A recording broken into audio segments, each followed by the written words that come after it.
Good evening and welcome everyone to another episode of Clearly Ambiguous. Uh, First of all, I'd like to thank everyone who watched the last episode. If you and the people who liked it, thank you very much because every time you watch something, like something, share something, it helps the channel grow. I did get some feedback from somebody very near to me about the kind of enthusiasm I had, and I think what they were trying to say was that I got a little too wavy in my hands, I got a little carried away. But then again, that was something that I was really passionate about and wanted to speak about it passionately. And I'm essentially not reporting news here, and I'm just here sharing my opinions and my views. And if those opinions and views are purely mine and they're based on the experiences that I have. So I really don't want to offend anyone. I just want to put my opinions out there and see if there are other people who think similarly. Because, see, what is happening more often these days is that you might not agree with a lot of things that you see and hear on social media and traditional media per se, because uh, if you see, there is a lot of what do you call it? Um, it's very opportunistic and depressing, most of it, right? Like if there is something that happens there, like every social media influencer wants to jump onto it because they want to create that viral stuff. And are we just falling prey to the opportunism where if we don't get it, probably we have missed the train. Uh, and in that case, we are going so far in most cases that uh, you know sometimes it's just not good enough or in good taste. Another thing is depressing. Yes, if you look at it, there's so much of conflict and warmongering and everything that happens today. It makes you think that is there anything nice? Like I have a lot of people who and have gone into that frame of mind where they think, the world's coming to an end, world's coming to an end, and trust me, since my childhood, there has always been that world coming to an end thing happening.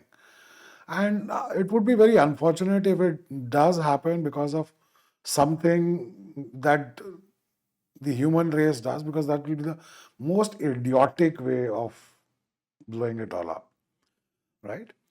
But is everything that depressing? See, I've been saying it for a very long time, and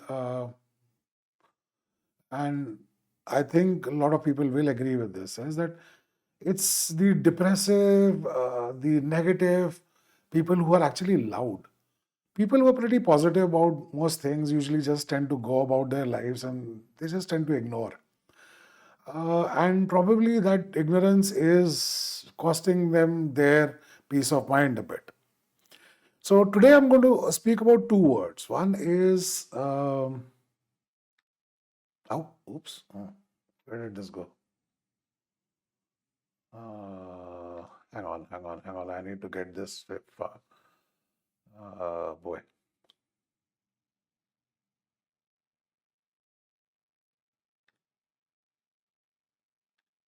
Oh, still not back.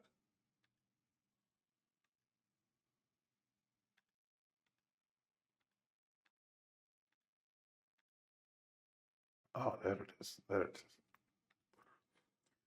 Yeah, the one word that gets thrown about all the time these days, democracy. And I'll just enlarge it so that you can see. It essentially says that a system in which the government of the country is elected by the people, right? Another word that we use these days very often is this one, demography. A study of demographics, that is social characteristics of human population.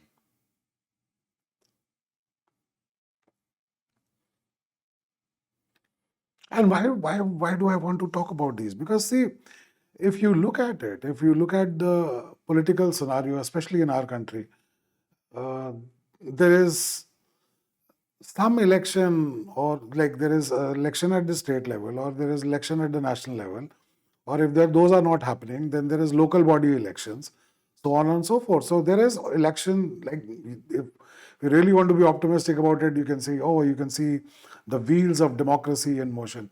But at the same point of time, what it does is it creates that environment that, there is always just political campaigning happening. Like if there is a disaster that happens, it is somehow attached to political campaigning. If there is something good that happens, it is attached to. So everything has become basically a subject of political campaigning. An athlete achieves something. Let's see if we can make it a part of political campaigning. A bank lost somebody's money. Okay, that is another part of. So, everything, we are not even addressing those issues, because in some cases, when something really bad happens and people really want a solution to that, essentially, after a point of time, that entire issue is hijacked by our politicians, and it's twisted into this uh, political cat and mouse. And after a point of time, we just don't even know what happened to the original issue, which we were screaming and flailing about. So, is this something that basically is wrong with democracy? Well, democracy, everybody wants to use that line passionately, is a government of the people, for the people, by the people. Now, let's divide that and see let's see of the people, right? Do you really think that the people right now who are in government and govern in places of power are part of the people? Yes, of course, they are part of the people. They are a reflection of our society. Our leaders, the political leaders, are definitely see, because obviously they have a following. Some have more of a following, some have less of a following. So yes, of course, they are part of us. And when we say, oh, our politicians are corrupt, but then again, have we not ever tried to get our way out of a traffic violation ticket here and there, or say, asked some civil engineer to look the other way so that we could probably add that extra room to our construction, and so on and so forth.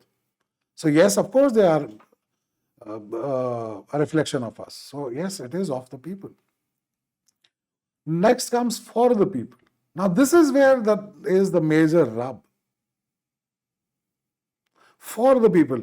Do you really think that government today, whatever it says, what, we are doing this for the people? Yes, they might be doing it for the people, but are they really doing it for the people or for the vote banks? That is something that we should ask today, because yes, even those vote banks are population, people, demographics, right? And why is this word demography getting thrown about so much? You know what? Somebody who is sitting in opposition would always complain that the existing population has been manipulated to believe in a particular idea, and hence they are keeping the people, certain people, in opposition, right? And they would go to an extent where they'll say you are getting brainwashed to listening to fascism and so on and so forth, and he's a dictator, that is fascism, and there is no end to it. At the same point of time, you will have people who are ruling who will always, because obviously nobody wants to, somebody who's in opposition does not always want to be in opposition. They want to see, because no matter how much our politicians have us believe that, they are there for us, they're there for us, but essentially they're there for themselves too, right? Anyways, we'll go into that argument some other time. But somebody who's in opposition does not always want to stay in opposition. And suddenly it's been realized that, oh, if I cannot probably win that vote bank over, how about I just change the voting dynamics? And that is called vote bank politics. And that is the play of working on demographics.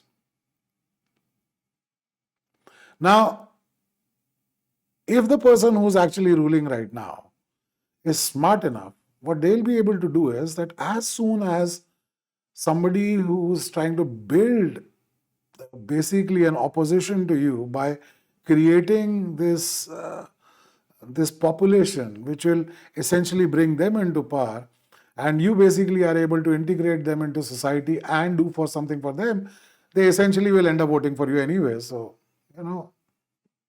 that is something that people who are in government and always keep complaining about the fact that the demography of this place is changing. See, once the demography has changed and they have valid documentation, it's very difficult for you to basically. So what you need to do is now probably win them over, do something for them, and in that case, you can keep people who are in opposition in opposition.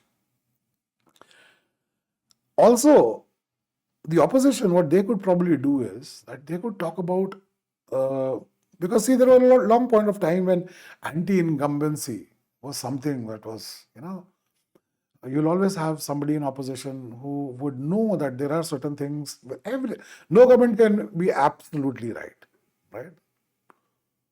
So people in opposition realize that what we can do is we can tell those people who are really little dissatisfied. And you see, if you think about it, a lot of people every year the national budget comes and we throw our arms up and we start hating on the finance minister, so on and so forth. And you think that was not happening when the other party who's right now sitting in opposition, it was not happening to their finance minister. Because economic policy is something that is always open to interpretation.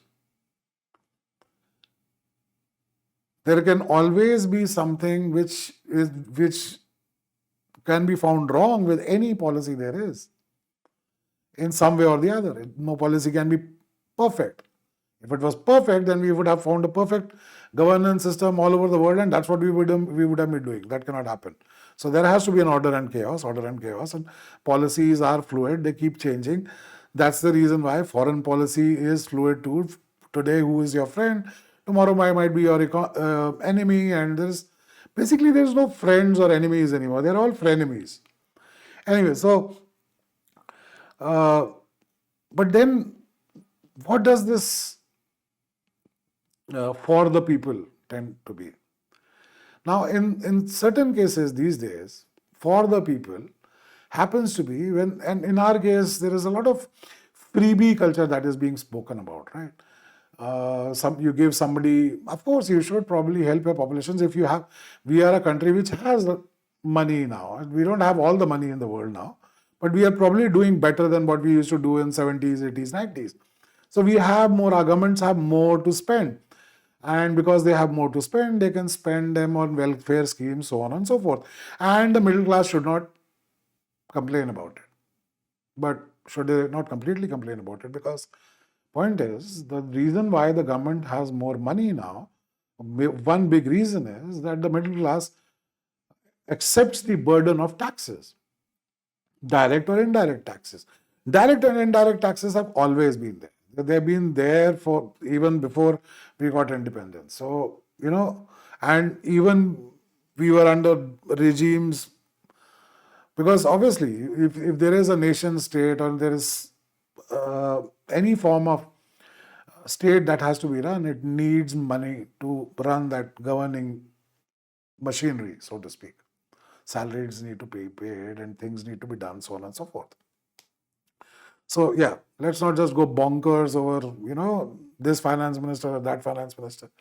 Yeah, everything can be debatable, and we are not talking budgets right now. What we are talking about is this democratic government for the people, or any government, democratic government, is it for the people? For most part, yes. But there is also a part where the government says, you know what, listen, I'll give you some bad medicine right now. You take it for some time so that the nation recovers. And I can actually quote somebody who said that, but anyways, let's not go into let's not name names. And after a point of time, yes, people will see the benefits. And because middle class does not have patience. Right? But it always, everybody likes to believe that the middle class has a short memory. No, it does not have short memory. It's just so busy doing their daily toil that they actually tend to ignore, but they don't never forget. The unfortunate part is middle class in most cases ends up paying the maximum amount of taxes and gets the least amount of benefits. Now, that is where rub is. That is where we start thinking that the government is not for the people. No, actually, it's not about for the people. It's not for middle class. And the reason for that is that in most cases, the middle class is divided. And they are all extremely good at dividing us. It could be based on a caste-created religion. It's easy to say that, caste-created religion immediately. Or it could be just anything. It could be on demographics, where you stay, or where you want to stay. So it could be on the divide. And the middle class is the easiest to divide. It is very fragile when it comes to believing things. So, yes, it is for the people, but in most cases, for middle class, not for middle class. So it was of the people, for the people, by the people.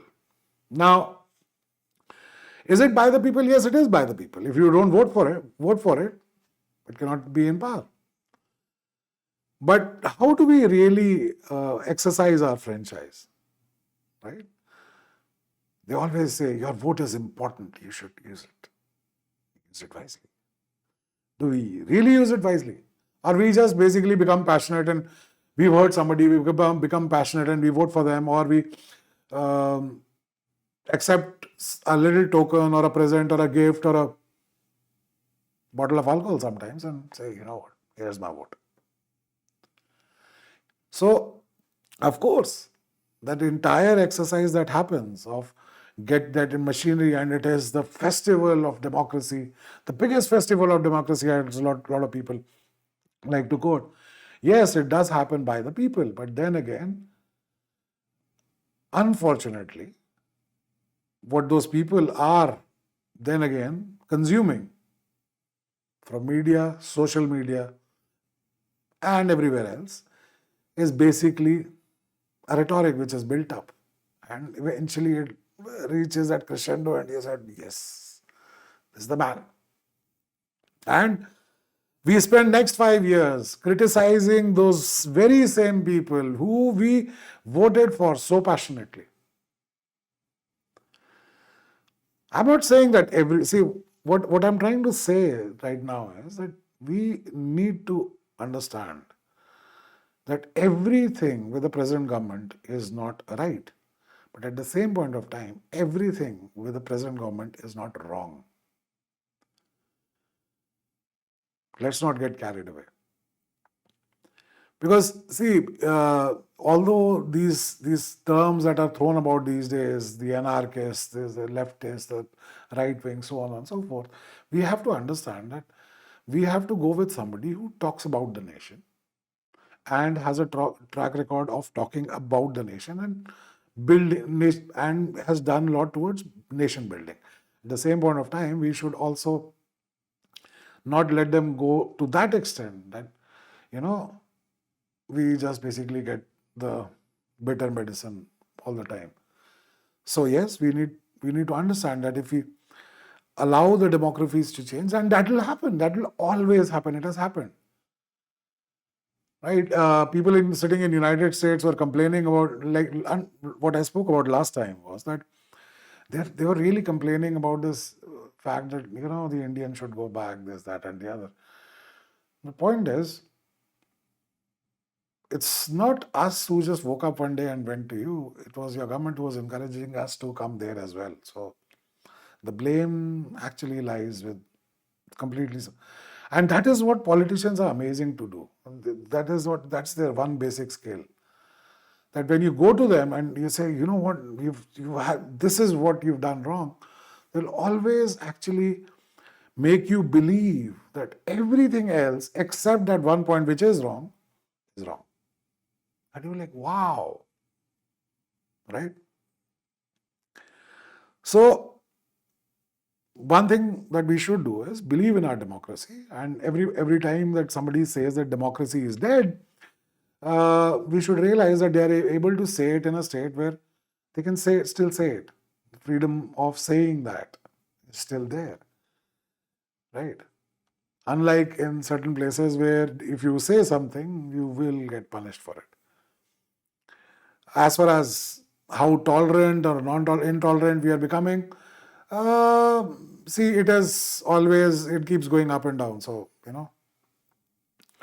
also we should accept with a pinch of salt that we become very, very sensitive. We want everybody else to be politically correct and never be politically correct ourselves. So let's think about it in this way that yes, our democracy works.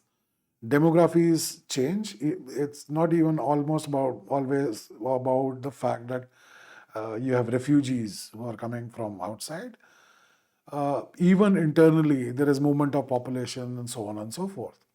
People believe in something now, people wouldn't believe in that maybe 50 years from now, and that will happen, and politicians will exploit that as vote banks. It's just that vote banks need to have certain people who can educate them about the fact that you just don't keep making your belief systems on 30-minute reels. Please go out there, read about your own country, your own constitution. A lot of times it is said that the constitution is in danger. It's not that easy to change the constitution. You should probably go out there and realize how difficult it is to actually uh, change anything in the constitution. So it's not that easy. It cannot happen like that, right? So yes, the constitution is not in danger. Democracy is not in danger. We are not in danger. The only danger that we are in right now is the fact that there is a lot of misinformation out there, and you should give some time, read some newspapers as well sometimes, instead of just hands flailing, screaming, shouting people. So yeah. So I hope I made some sense, or if it's ambiguous, because I'm not here to make all the sense. It's just that I feel like speaking about this. That's why I speak about it. If you liked any part of the video, please hit the like button. Please share it with at least one more person and help the channel grow. Thanks for watching. Keep watching. Until next time, you take care of yourself.